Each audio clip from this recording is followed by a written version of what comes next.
Okay, are we good? I think so. I think we're doing this without a moderator here, so I guess I can basically start this off. But Perfect. Thank you for kind of everyone that's attending. This panel, it's about 40 minutes, gaming in the new generation and what that means, and we're going to be touching a little bit on play to earn and metaverse and our experiences in that space, and where we see the space going. Just to give a little intro on myself, my name is Joshua Field. I'm from Toronto, Canada, and I'm one of the co-founders of Contango Digital Assets. We're a blockchain, VC investment and advisory firm out of Toronto. Our team kind of spans all over the world, but I really got into the space through DeFi, and over the past 6 to 8 months, the investment thesis of Contango has changed a little bit to encompass all of Web3, including the play to earn space, metaverse, et cetera. And we've had some pretty successful investments in that space. Some of the companies we've invested in that I'm pretty bullish on, and I'm really excited to see play out, would include Nakamoto Games, Eartha, Prometheus, Luniverse. So it seems like there's always a new company we're meeting with in the space every day now. But myself, I've also started an NFT project built on Terra called Terrabots, and we're looking to implement a play to earn strategy for that in 2022. Awesome. So I'll go ahead and go next. My name's Josh Poole. A lot of my friends call me JP. I am the CEO and co-founder of Arcade. We are a project building in the GameFi space right now that's essentially a infrastructure platform for GameFi. We're working on ways to bring together guilds, developers, players, and stakers in a really unique way, so that the space has scalability and the ability to grow on a foundation that's really strong. I think it's a needed infrastructure play for GameFi right now, as things are flooding into the space and becoming more exciting. So yeah, super excited to be up here with you guys and talk about just the changes that play to earn kind of introduces to crypto. And I know we have some important talking points to go over today, so I'm excited for that. Cool. Nice to meet you, Josh. I'm Ryan Schuler. I'm the founder of the New Frontier. We're basically a play to earn, decentralized, metaverse casino.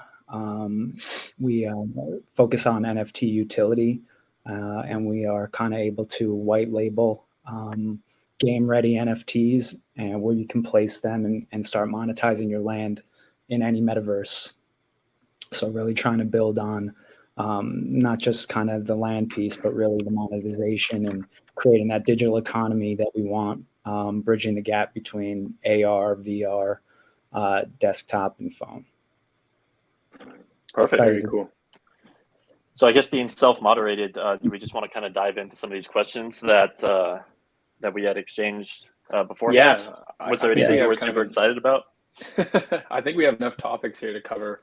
Yeah, 40 we've minutes got a lot of chat of around play to earn. So yeah, Josh, do you want to start us off with something that you think might be a good way to kick this off? Yeah. So one of my questions that I like discussing is just the impact that play to earn is going to have on the world economy in general, but more specifically some of these harder hit and some of these less fortunate economies around the world. What really excites me, and part of why we're building Arcade, is to kind of lower that barrier to entry for everyone to be able to benefit from the play to earn economy. So I'm kind of curious what your guys' thoughts are on that. Like, how could this reshape kind of the norm and the social, the social norms that we have as society currently, for people to be able to break through those barriers and create meaningful income for themselves outside of their local economy? For sure. Can take that.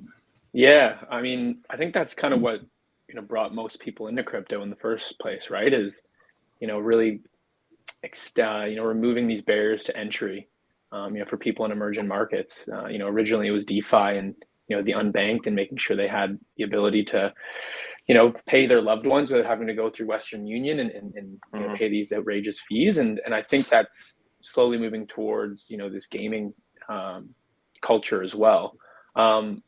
I mean, you look at Axie Infinity and what it's been able to do. And I think if you look at the the user rate for Axie Infinity, it's like 40% from the Philippines. The next biggest one, I think the US is up there as well, but it's Venezuela and other emerging markets. And the reason being is because if you look at the average monthly salary in a place like the Philippines, and somewhere between $800 and $1,000 a month, well, if you play Axie Infinity full time, that's what you're earning. Right. And so I think that the transformative nature of GameFi and play-to-earn gaming is going to slowly take over emerging markets. I think the only thing that's stopping as potential barriers to entry is just education around the space, and what does it mean to download a MetaMask wallet to participate. And games need to kind of move away from the Ethereum model where there's these insane gas fees in order to participate. But I mean, you look at a place like Africa or sub-Saharan Africa, it's like right now young people make up 60% of the unemployed. It's like, why not continually push this play to earn or this metaverse narrative to those spaces? Even if it's not like a full-time job for someone, if it can be some type of supplemental income for them, I don't see why there's any reason why that wouldn't work in these developing nations. Yeah, I echo everything that you said. I think when you talk about crypto, the one thing that I really enjoy about it is that it gives everybody the same set of tools, right? So it doesn't matter whether you're young, old, wherever you are in the country, in the world. People can have the same opportunities. They can get the same sources of information, and then they have the opportunity, like with play to earn, to make money, whether it's passive income, whether they, spend more time and they get, a more aggressive opportunity. What it's really going to do is it's going to create, a shift. I think the emerging markets are going to start making more. You're going to start to see more talent. You're going to start to see more people that are figuring out ways to earn and evolve and it's going to just kind of push, technology forward. It's really going to be interesting to see kind of the people that go and stay away from that, even to the people that have kind of been away from crypto, are they going to be left on the sideline? If they keep their wealth and they're on the side that's away from crypto, and then you have play to earn and everybody kind of taking crypto and seeing those numbers jump as we kind of see how people throw, 1 ETH, 2 ETH, these amounts around just like they're acorns, because that's kind of how they start thinking about it, right? And then you have now these emerging, areas of people that have all had the same tools, and now they see the opportunity, and it starts to either level it out or cream rises to the top, but it's a bigger pool. And then you have the people that are kind of scared to even get on into the crypto side. And then what happens is everything could potentially shift over where crypto takes over, and then all of those people turn into kind of like the emerging side trying to play catch up to everything, which is the whole irony of it all. I'm to see that. I think it's going to be interesting to see as play to earn games develop. I think it's going to be a matter of who can kind of hide the crypto components behind the scenes more and more to kind of drive that adoption. Because I am a strong believer that crypto gaming and play to earn gaming is going to be one of the most influential adoption metrics for getting more people into the crypto space.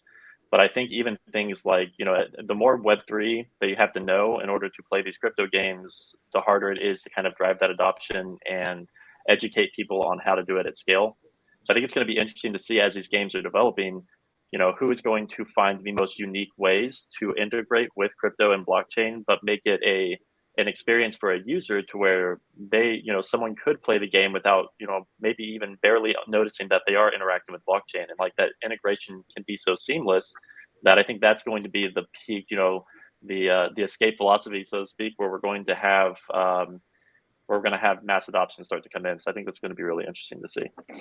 Yeah, just one more thing on what Josh was saying, kind of the way that things are is if you come from an area that doesn't do well, you kind of have like the one celebrity that comes up and maybe they're an athlete, they're whatever the hero is, but you start creating opportunities where everybody can get in on them from these areas. That barrier to entry can kind of smooth out. If you start seeing people around you, a lot more of your friends are getting into it, then it kind of pushes through that barrier. And now there's, these clusters of people that are starting to see opportunity and benefit from play to earn, and it becomes a little bit less novel and a little bit more of a reality. And I think it'll be interesting to see as we see more of those stories and more of those kind of things happening in all of these emerging areas. And it just should be really interesting in general, just from a sociological standpoint, right, too. Yeah, the thing that I think what's going to start happening in the future, and not just play to earn, but just gaming in general, is in the same way that, marketing has changed to this influencer marketing kind of framework where you're paying influencers to come use your product and display them. People are going to start paying gamers to play their game specifically. And, these gamers are going to start becoming like huge influencers. They're going to start becoming celebrities. So, how do you bring people in from emerging markets, like you said, Ryan, to become these heroes from their hometown? Give them the promise that, there's more than just $800 a month. If you're the best at whatever this game is, you can earn sponsorships, contracts with the game themselves. And so I really see that being the future of gaming and like play to earn gaming as well, where, they start having all these like celebrity gamers come to the forefront, and they'll drive basically a lot of adoption for these platforms. Yeah, and I think that's going to happen, both from the play to earn games, like you said, kind of sponsoring or offering to prop up these gamers. But I think just naturally, it's also going to be interesting to see, because as more of these streamers that are currently spending 40 hours a week streaming games, they're going to quickly start to realize that these play to earn games is an additional revenue stream for them. They can get paid from Twitch views, but they can also get paid for their time in the game. And I think we're going to see a wave of people coming over to these play to earn titles as they start to realize, especially as some of these AAA quality games are coming out, such as Star Atlas and Illuvium, people are going to look at these games and say, this looks fun. It looks like a game I would play if I wasn't getting paid for it. So now I can play that game, I can get paid, and Twitch can pay me for my streamers or for my viewers and stuff of that nature. So I think it's going to be like a perfect storm situation. And I think that a lot of people are kind of underestimating how quickly this adoption can happen if these streamers especially start broadcasting this to their hundreds of thousands of viewers. It's going to be really interesting to see. Yeah. I mean, I couldn't agree more. I mean, I look at esports is really what's going to bridge the gap, even when we start getting into kind of the whole metaverse as a whole, and there's layers to it, right? So I was just at a birthday party with my buddy who has 2 kids, and he's talking to me about Madden, and he Twitch streams his Madden games. He's got like 30 followers, but obviously there's the high end, and that's really what's going to be the bridge. You create these stars, right? And as far as the metaverse goes, I think, and I know because something that we do is do the sports book. I mean, we see the sports book as something that's going to evolve into esports game, right? So now you're going to have the bridge of esports through play to earn games, and then into the metaverse, and really adopting AR, VR elements to it, and getting that real exposure. And then the marketing machine comes and it plays. And now you're creating all of these celebrities and these stars, where instead of, bringing people, from the outside that have reputation in, you have people that have created their own reputation out, and you're able to market in and outside. And I think that we'll see a point in time very soon where people are going to be analyzing and handicapping people's Twitch streams for, esports gaming, and then running the book for it. All of these things just play into new opportunities and new ways to create utility, from play to earn gaming, and the adoption into the metaverse. I think the synergy with that and esport gaming in general is huge. Do any of you guys know if there's a platform out there being built, like a decentralized Twitch of some sort? It's like a metaverse component. I know that. What's the name of it? I'll find it as soon as I look at my bag. Should we shut off all of the people on here and just do it on our own? Well, I was just going to say, how interesting would it be to have when these, the FIFAs and the Maddens come out, how interesting would it be to have, basically a metaverse arena where, all of your quote unquote Twitch fans are, can sit in that arena and they can bet on the game with the person watching next to them. Like that would be incredible. So that's actually something that we have set up at New Frontier. So at Odd City, we have an area where you could actually set up the cameras and we could actually put like a UFC fight stream, and it could be in there and you can be immersed in that. And yeah, I mean, that's something where, the ultimate goal is to be able to create those experiences, monetize those experiences, and just kind of enhance the overall narrative of pushing things forward, technologically. And even further beyond, to kind of touch on that point of like a stadium where you can view these activities for like esports tournaments and stuff like that. So this isn't a platform that's being built for the industry as a whole, but I'm not sure how familiar you guys are with Illuvium. We work very closely with them between Arcade and Illuvium, but the tier 5 land that they're selling with their land sale over the course of the next couple months and into the future, the tier 5 land actually comes with a stadium that is going to be player owned. So the owner of that land owns partial ownership of the stadium, and the future tournaments that Illuvium is going to hold, a portion of the revenue from that tournament actually goes back to the landowner. So it's like the ultimate way to give back to the community, right, in a decentralized way for the people that own these plots of land. So you'll be able to actually, have esports tournaments in this stadium that's owned, or on a piece of land that's owned by a member of the community. So I think that's a really unique spin as well on it to kind of bridge everything together and give people, the ability to get exposure to the revenue that's generated from these massive tournaments. And I think to that point that you had, Ryan, I mean, as soon as these big play to earn titles start having these tournaments, and I think the maximum reward for a esports tournament, I think is just shy of 20 million, if I remember correctly. I think that's the record. And a lot of these companies like Illuvium have talked about bringing in, like a $40 million prize pool for a tournament. I mean, can you imagine the publicity that's going to come when a crypto game comes out of left field and suddenly blows through the standing record for an esports tournament? I mean, the amount of attraction that it's going to create for these esports teams to be like, wow, maybe we should be in the play to earn space. It's going to be interesting to see how that works out. But yeah, definitely 100%. Just to kind of, I guess, a nice little segue here into one of the other points that we brought up previous to the conversation is the idea of AAA games. That's constantly brought up when I talk about play to earn to colleagues, friends, family, and they always ask me like, okay, what's the biggest game? And you show them Axie Infinity, and they go like, oh, okay.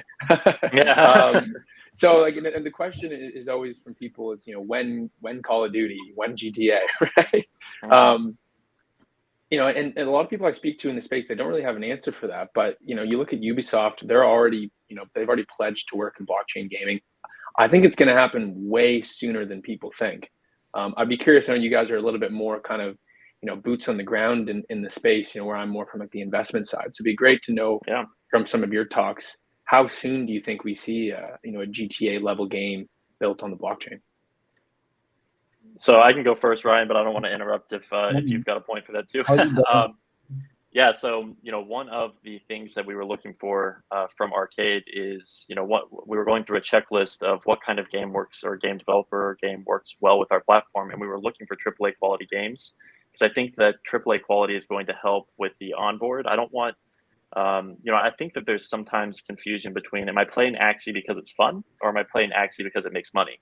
And I think that the future of GameFi needs to be that I'm playing it because it's fun, but I'm also making money, right? So I think we kind of need to shift that perspective a little bit.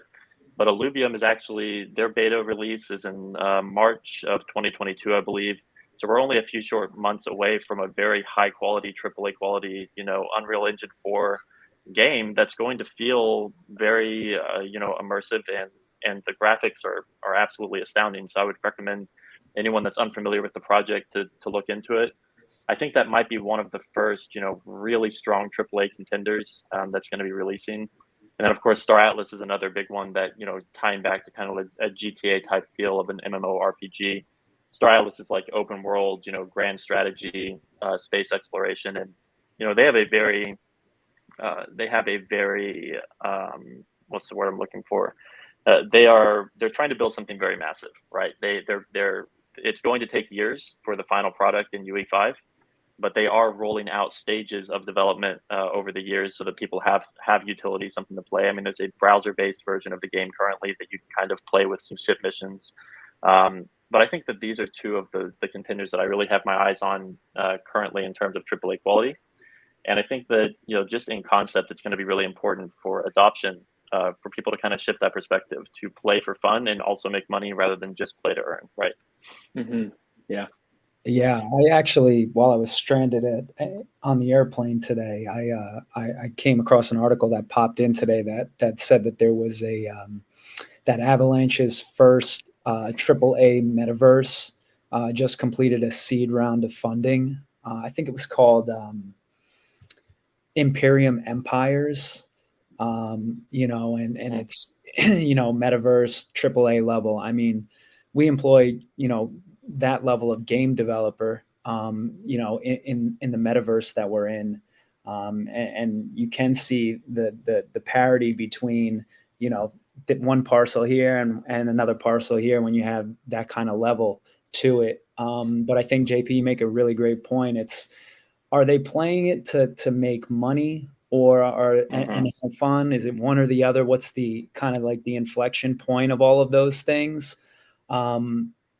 I think you obviously want a mixture of both, but I think that you can create fun through a lot of different utility that could also earn. So it should be a sliding scale. It could be a sliding scale to see, I mean, some of these games are basic, but I don't necessarily know that if, Axie Infinity creates this massive following, how much they may necessarily lose if they've evolved multiple levels and in development of the game and the utility. And then, okay, GTA comes in and they do something like that. Does it get the impact?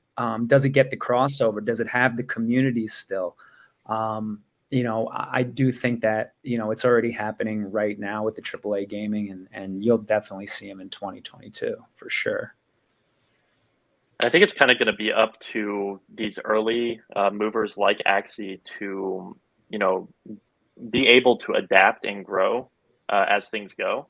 Because if our theory that a lot of people play Axie just for the revenue and maybe not because they really enjoy it all that much, when there are AAA quality games that are competing with Axie, it's going to happen very quickly to the point of, do we see a lot of people abandoning Axie for these other games when they have an alternative?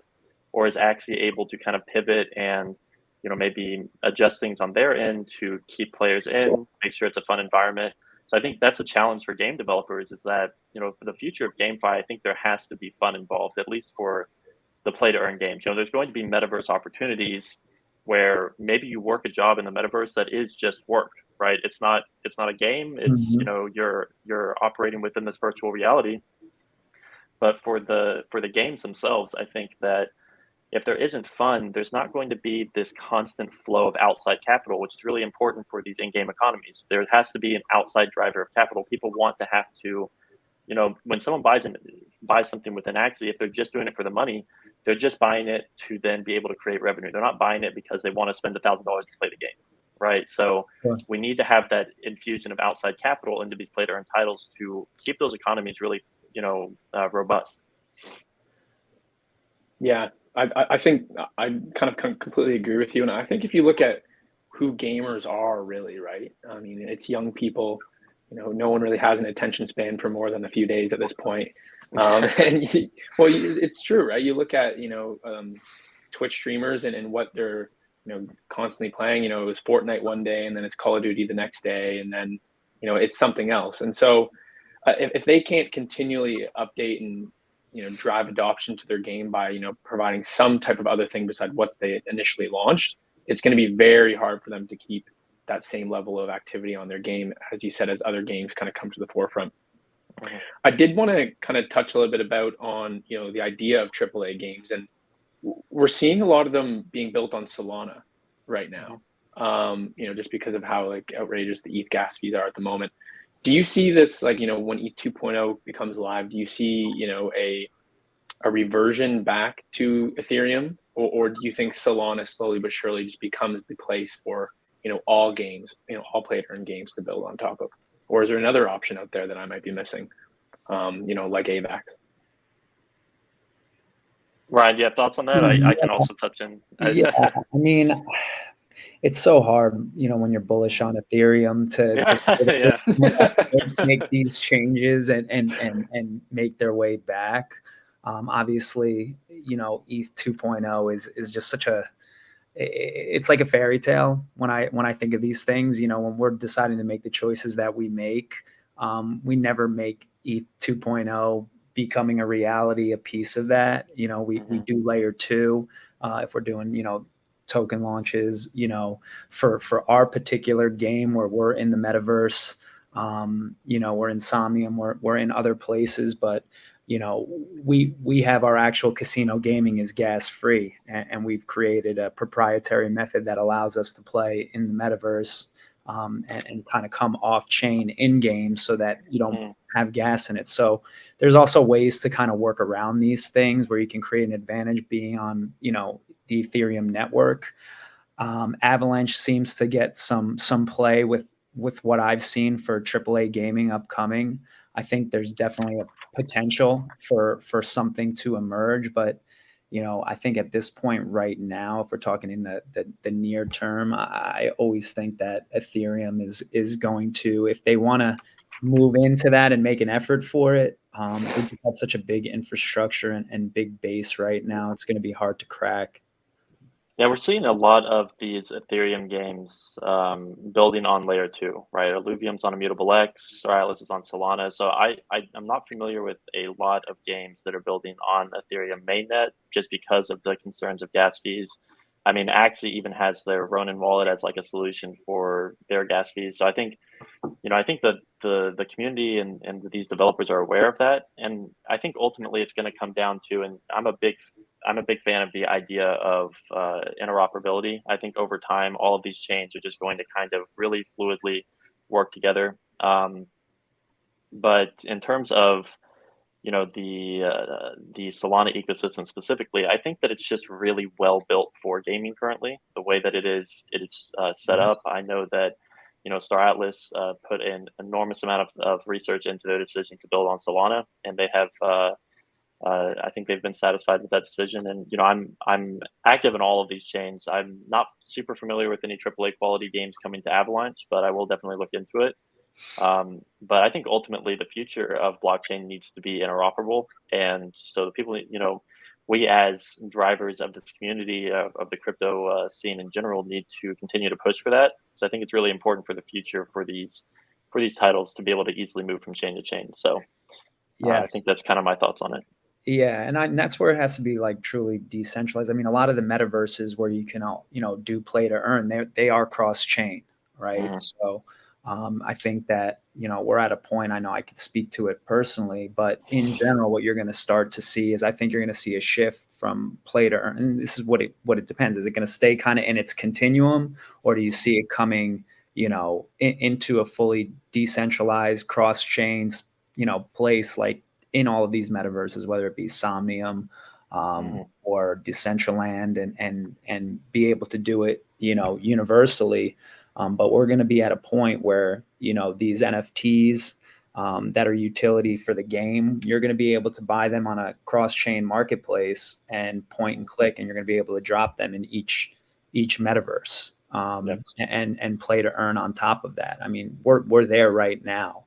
But that's really going to be mass adopted, and I think that's where I kind of always struggle with.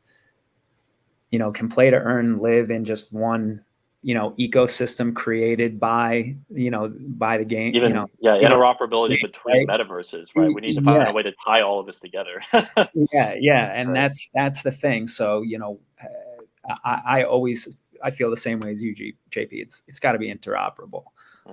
And there are people that are doing that right now, but it's early stage, and I think there may even need to be a project that their whole purpose, like all they're doing is bridging together metaverses, right? We might get to the point where there's so many different little ecosystems that have popped down everywhere that the ultimate way to to adoption at a grand scale is to have all of them somehow interoperable together. So yeah, I think that'll be worth watching for.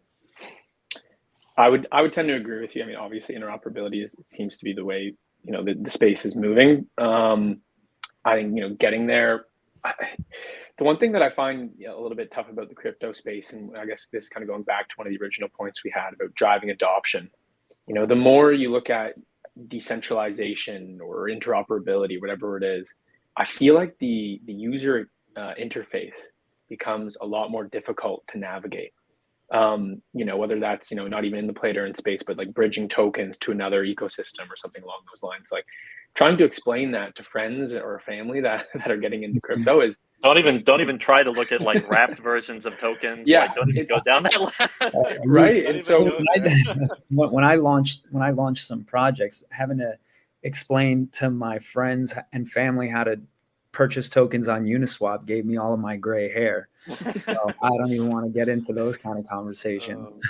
So I think, Ryan, the one thing that you mentioned about the new frontier, which I thought was pretty interesting, and forgive my ignorance around it, but how was it that you were able to do this, off chain while you're not using gas? Like, I feel like that basically hiding what's happening in the background of crypto and having it still on chain, but more like the user interface is more like an off chain version of that, is what will probably end up driving adoption to these type of metaverses or games. So curious to know how you guys were able to do that, and do you think that's how in the future it might end up working?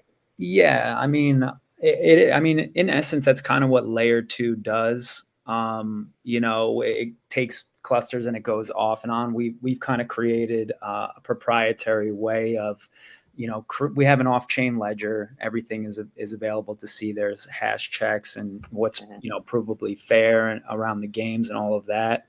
But I think, like I said, if you have enough creative people around these things, you can figure out ways to make it work. You do have to pay gas when you go into the game and then when you leave the game. But as far as gameplay itself, you could be there all day and there's no gas to it. And that's kind of part of it, is that off-chain ledger component. So I think, I'm sure we're not the only ones that have figured it out, particular for this use case. We are, it would seem at this point, but yeah, we've lived in an off-chain world for a long time, and there still has to be some consistency when you go back on chain. And even when you see kind of Ethereum doing that, I think that's where you can, still earn the trust and keep the trust of the community and the people that are involved, which is ultimately the most important thing, right? Keep the integrity of the product and the project. Keep the community happy and be consistent and just actively try to do things to improve the experience, I think will allow for that adoption and keep those expectations in line. And we'll see more creative ways to handle these pieces in game. For sure. Jorge just asked that we shout out our projects and how we can follow the work that we're doing on them. You guys want to start with that just real quick while before we get too late here? So yeah. I mean, if being honest, I'm running a VC, so we're not really building. Yeah, no, for sure. We're providing capital. We really do try to be a strategic partner where we can. So if there is anyone listening to this that is building, if it's sourcing developers or coming up with a marketing proposal, helping tokenomics, interest other VCs, launchpads, centralized exchanges, we'd be more than happy to help and have a chat. So hit me up. I'll put my email in the chat here, and if you're interested in following along my NFT project that we're looking to do some play to earn component on, that's Terra_bots_IO on Twitter. We have a Discord as well. If you want to check us out, it's terrabots.io. That you can buy anything secondary on randomearth.io as well. Perfect. I will go next. For those that want to follow the development of the Arcade platform, you can find us on Twitter. It is Arcade2Earn. That's Arcade, the number 2 earn. We are also, our website is arcade2earn.io. And I'll drop my email for the company account on there if you would like to reach out.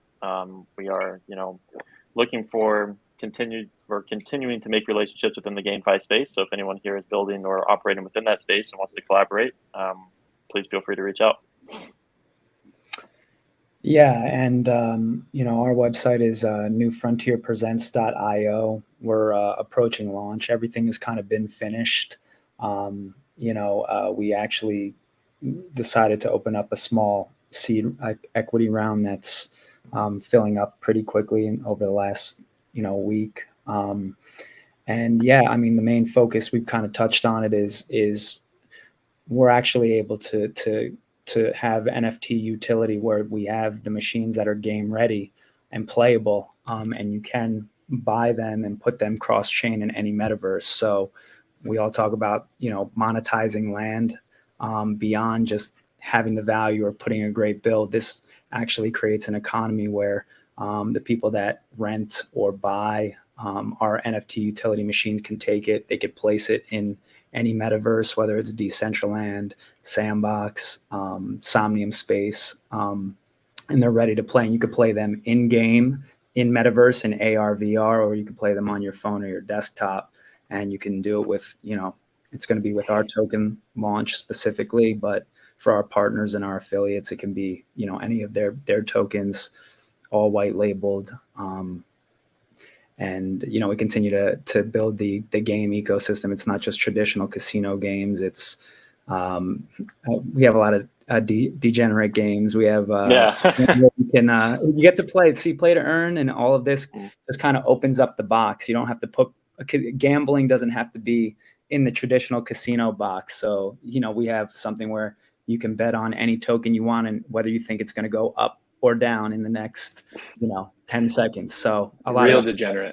Real degenerate. Yeah, heads or tails on there. That's really degenerate. But yeah, no, we're really excited about the true utility aspect from an NFT standpoint in ways that have never kind of been done before, where we're actually able to kind of NFT a program. So yeah, I think what you're building is going to be, I think the whole lottery gambling space is probably going to be a massive rush into GameFi. So I'm definitely going to keep an eye on that. I think that, I'm glad that someone is building that, because I think it's much desired by people. I would agree. I used to live in Las Vegas, and I'm from New Jersey. Some inspiration then. No, but it's definitely something that we know translates over, and it's a model that works. But then, you have the metaverse, the decentralization aspect, and just the future of where everything is going. What we've kind of been talking about all day. I think there's just so much opportunity. Everybody's project is fantastic, and there's a lot of different ways to be successful. And that's, I think, what's the most exciting about summits like this, is all you hear about is great projects that excite you, and you want to learn more about it. So I'm happy to be here and be a part of this panel, especially. For sure. Guys, I think we only have like a minute left without a moderator. I think it's probably good. We each have. I know it goes by quick. It just went by fast. So we talk about gaming. I think just the one kind of point I want to leave, a lot of the audience with is, how important this play to earn ecosystem is going to be. Like, everyone talks about Metaverse right now, and if you can't see the future of Metaverse and what it means and how it's going to basically like shape the future, I don't know if I can help you anymore. But what does the Metaverse mean? Like, what is going to be the main things that drive the Metaverse? If you look at Decentraland right now, you hop in Decentraland, you can walk around, or you can play games, and it's this idea of playing games that is going to really drive adoption of Metaverse. People, instead of just being like, what do? I can walk around in there. It's like, no, go have fun. Yeah. And so that's where the thing that I guess I'm still trying to figure out is the future of gaming in the Metaverse. Is it going to be the big AAA games that have their own ecosystem where you walk in and you play the game and you have your space, your NFT land there? Or is it going to be a Steam-like, thing like Gala Games or Nakamoto Games, where, you have your play to earn token for the entire economy, and you step in and you have your metaverse, and then you can jump into these separate gaming metaverses, and everything uses the one token. So I'll probably leave people with that. That's probably something to think about. I'm not sure which way it's going to go yet, but I definitely have exposure to both of those spaces, both those perspectives of play to earn. A wise investor. And I just want to thank everyone for their time, and Josh and Ron, it's been really great to chat with you guys. So thank you so much. Awesome. Yep. Thank you guys so much. Thank you, everybody. Like we just went over 40 minutes, so I don't want to run over, but yeah, we really appreciate everyone that came out. I think that GameFi needs to be talked about, so I'm glad we were here, and I'm glad I met you two fine gentlemen. So, and Josh, we'll talk in email maybe, and we'll see. Yeah, I'll shoot you an email after this for sure. Great. Excited to see what everybody has next. All right. Okay. Thank All right. you. Thank you guys.